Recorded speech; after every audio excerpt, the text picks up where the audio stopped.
welcome back to the Life and Listings podcast. Today, I have Misty joining us. Hey, Misty.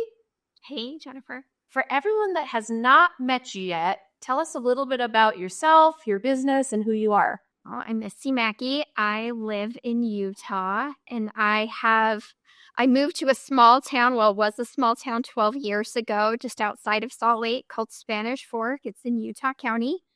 So I work both Utah and Salt Lake County.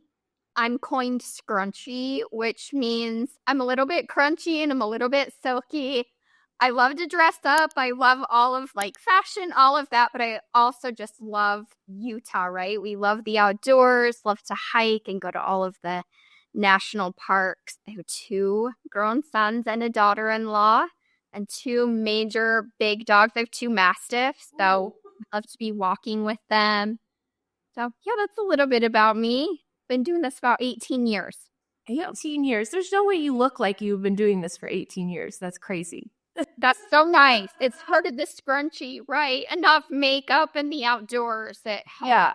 And I think that's the perfect balance. I mean, I'm down here in Colorado Springs, so it's kind of similar where everyone's always like outside doing active things regardless of the weather, right? You're expected almost to do those outside things, but then you could still go kind of get dressed up and look nice too, which I feel like is kind of a nice balance. Agreed. What made you get mastiffs? Those are giant dogs. Oh my gosh, they're like my spirit animals. So they are giant dogs, but they're a really great lazy dog and they're a great work dog. So when I'm working from home, they're literally at my feet on their beds. They're not high energy, but they're great. Like they love to hike. They love the water and they actually really love to cuddle. So this is if you can believe it, our 5th mastiff. So we've had 5 mastiffs. So that's like your breed of dog. We got 2 Colorado Mountain Dogs about 2 years ago. Okay. And I love them. Like their personality, I mean, they're huge. Went like 160 pounds, I think, is my nail. But he is like the biggest teddy bear like ever. And everyone gets scared. And I'm like, oh no. He's like my Shih Tzu is more likely to bite you than like the giant fluffy dog is. Yeah. Oh gosh, that's so fun. Yeah, I do love the giant dog. Same. Just a really fun personality. So what made you get into real estate 18 years ago? It's funny, right? I used to cut hair before, and so was a stylist, and I had littles. And then I had a client say, you would be a really great realtor. You should check it out. So that's kind of what started it. I looked into the schooling. I looked at what he was doing. It was like, I could totally do this as a side gig and still be with my kids. Like so many of us think, oh, we can just handle, our schedules are going to be so free. It's going to be so great. But I got in and I actually loved it. I love architecture. I love like the whole ministry of home. I love like all of that. And so I fell in love with real estate, left styling behind, and did this full time. So it's funny how it's kind of how I started my business too. I was like, oh, I'll just kind of like do this a little bit here, a little bit here. And then all of a sudden like, wow, I'm building this giant business, right? yes. So 18 years is a long time to be in real estate when like the majority of realtors don't last that long. So how do you think that you've built like a long-term business like that? I think that I'm really into self-improvement, setting manageable goals, right? Like SMART goals. And I could see real estate as our future. It was sustainable. It gave us good income. It gives us a way to better ourselves, better our community. I mean, as a realtor, you get to see like who's moving into your community, what's changing. You get to have a say in that in some way. And so real estate for me is bigger than just a transaction or a paycheck. It's really about being a part of a community, meeting my long-term goals, being involved with other people. I love relationship. And I feel like in real estate, you get to be a piece of people's story, and that's relationship. And so that's why I love it. Like the rejection isn't so hard. I really think it comes down to systems, down to schedule and planning, right? Because I think a lot of realtors, we have this roller coaster. And we're not managing our finances. We're not managing our schedule or our time.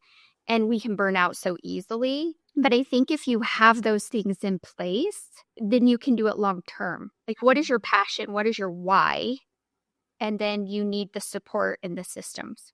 So that's what a sustain does. Yeah. I mean, structure, right? So there's so many like buzzwords there, right? We're talking goals, we're talking planning, we're talking scheduling, we're talking finances. When you first started, was there something that you focused on first? Like, did you have a mentor or something that said, like, you have to time block every day? Or where did you start? Yeah, I had an incredible broker right off the bat, and he trained us and gave us good foundations. And he actually did talk about color coding your schedule Yeah. and putting into your schedule the good stuff. So don't just become overwhelmed with work, but when are you going to vacation? When are you spending time with your family? How many days a year are you going to take off? And his name was Brandon, and he moved to Vegas. So I had to switch brokerages. And when I did, I realized like what a gem he was and giving you those foundations. So that's how my business started, with a really great mentor, really great broker. You don't hear that very often, No. especially like a broker. Like you don't hear that very often that they're giving you the foundation. So he's telling you to put a good stuff in your calendar, which Yeah. is funny because I say the same thing about goals. Like no one thinks about that when we're doing goal setting. And right now we're talking at, the end of December, where a lot of people have already done their goal setting, hopefully. But a lot of people are going, I'm going to sell X amount of homes next year. Okay. That's amazing. But what about your personal goals? Like, do you want to travel? Do you want to take time off? And then putting it on your calendar so it actually happens. Right. Right. Yeah. Or we get busy in this business, right? When it comes, like when you've got a lot of clients, you're just tending after them, but you forget to tend after yourself. So important. When I try to duplicate that in our broker, so I'm owner broker of Maki Real Estate here in Spanish, and I try to duplicate that with our agents, just giving them a good foundation Yeah. and teaching them like when to goal set and what you should be putting in your goals. So I think it's so good when you learn something to pass it on, right? Yeah. Yeah. And so now you're able to do that with your agents and teach them all the good foundational stuff so they can actually be successful. They're not just another number. Right, right. Was it easy for you in the beginning to like time block and color code your calendar? Because I feel like a lot of people struggle with that. Back then, it probably was easier than it is for me now because I had littles, right? And so life was already structured, bedtime, dinner time. Now that like we're empty nesters, if I didn't have that habit in place, I could see how it could be hard, right? So my husband and I, we work together. We could have a lot of time freedom if we didn't have that structure. So I get that when people are like, oh, I hate living by my schedule.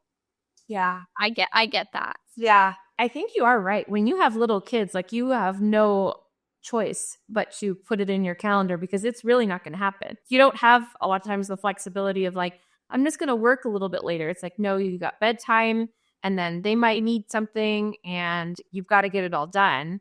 So that's probably something really important to think about.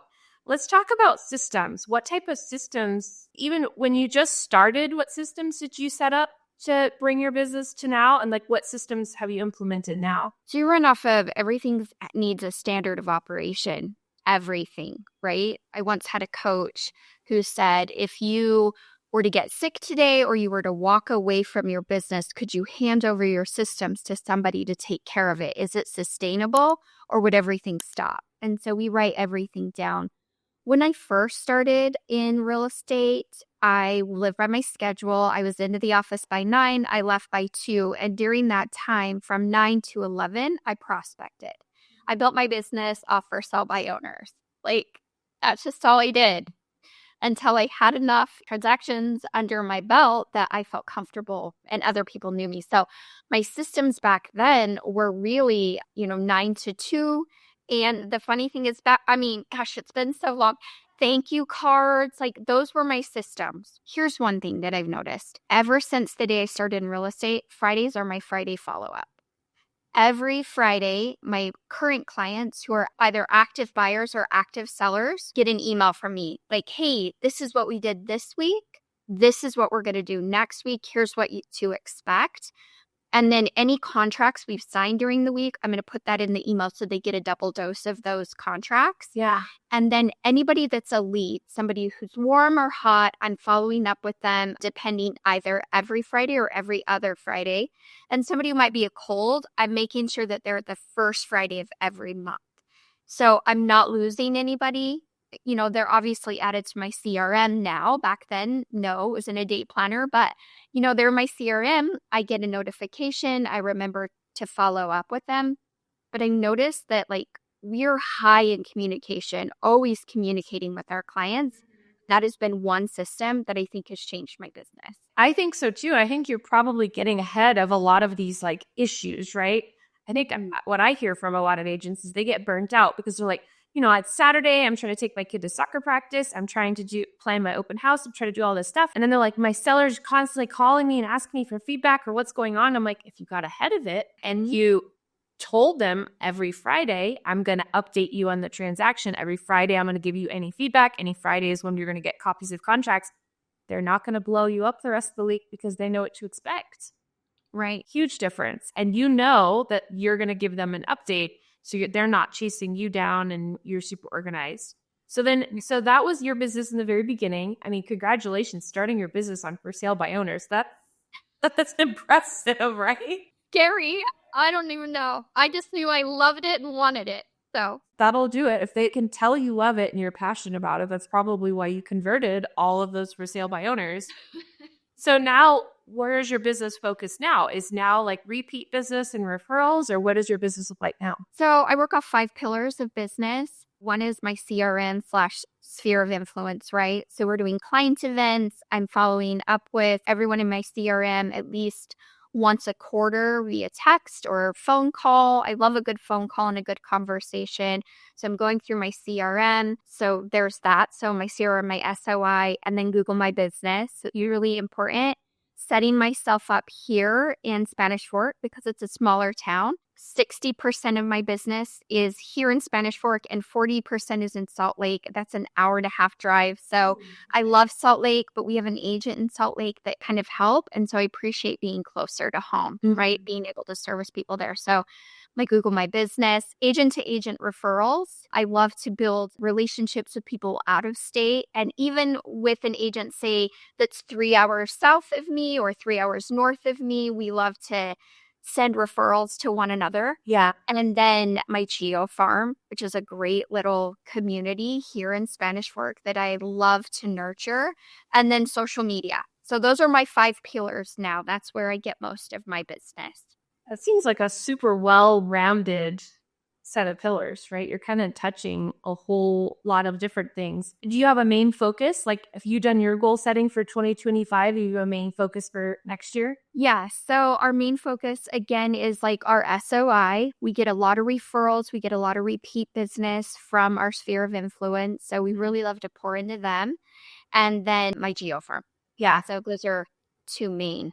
Are you ramping anything up? Any huge plans for next year? Yeah, we were adding to our brokerage. We'd like to add 4 more agents to our brokerage.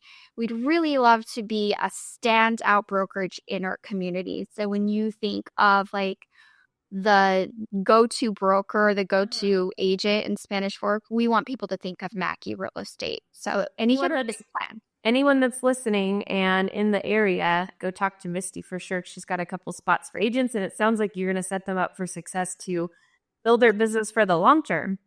Yeah, that's the hope, right? Yeah, sustainability. So we're gonna pivot a little bit. I'm gonna ask you one of our icebreaker questions. You've been in real estate for a long time. I know you've got a good one of these. What's the funniest thing that's ever happened to you in real estate? Oh my gosh. Okay. All right. So in Utah, we get a lot of snow in the winter, right? So I was out taking a buyer. My mom always said, don't walk on people's grass. Always use the sidewalk and driveways. Well, today it's that day it was pouring, just huge snowflakes. And I thought, I'm just going to get out of my car, run across this lawn, get to the door and get it open for my clients. Well, I didn't realize there was a water meter right outside my door. And the top had been moved. I don't know who moved it. and the snow had covered it. So I go running. I literally step in the hole, and it is deep. I'm a shorty. I'm 5'1". My leg goes all the way down in this hole. My other leg is up here by my head, and I'm laughing so hard. Like, I can't get myself out of the hole. My clients are laughing. They have tears coming out. I finally crawl out of the hole. I'm covered in mud. I show the home, and I was mortified. And I was like, I should have taken my mother's advice. And you know what? When I talk to them till this day, if I drop a Christmas gift, they still remind me of that story. They're like, remember when you fell in the hole? I'm like, yeah, I'll never look that down. No. Yes, I do remember that. Was this wouldn't it be funny if it was nowadays where everyone has Ring doorbells and they get it completely on video of you falling in the Could you imagine? I'm sure. It probably would have went viral. They're like, look at this dumb realtor. I feel real estate is just so funny because you're in all of these random places. You're with all of these new people and you're both experiencing some of these places at the same time. And sometimes they just see these crazy things. Right. Oh my gosh. That's a pretty good one for sure. Well, Misty, this has been really fun. So if anybody's listening and they want to be one of your referral partners, or maybe we have agents listening that maybe are looking for a new broker, where is the best place for them to reach you? So my Instagram handle is Misty_Maki, MISTY_MAKI. And you can call me too. Do you want me to give you my phone number? I can drop it down below too so they can find it in the show notes. So if you're listening on your favorite podcast app, I'll drop it down below. Or if you're watching on YouTube, it'll be in the show notes. Perfect. Well, thank you so much for joining us today. This was amazing. Thank you, Jennifer. So fun. Have a good day. You too. Bye-bye. Bye.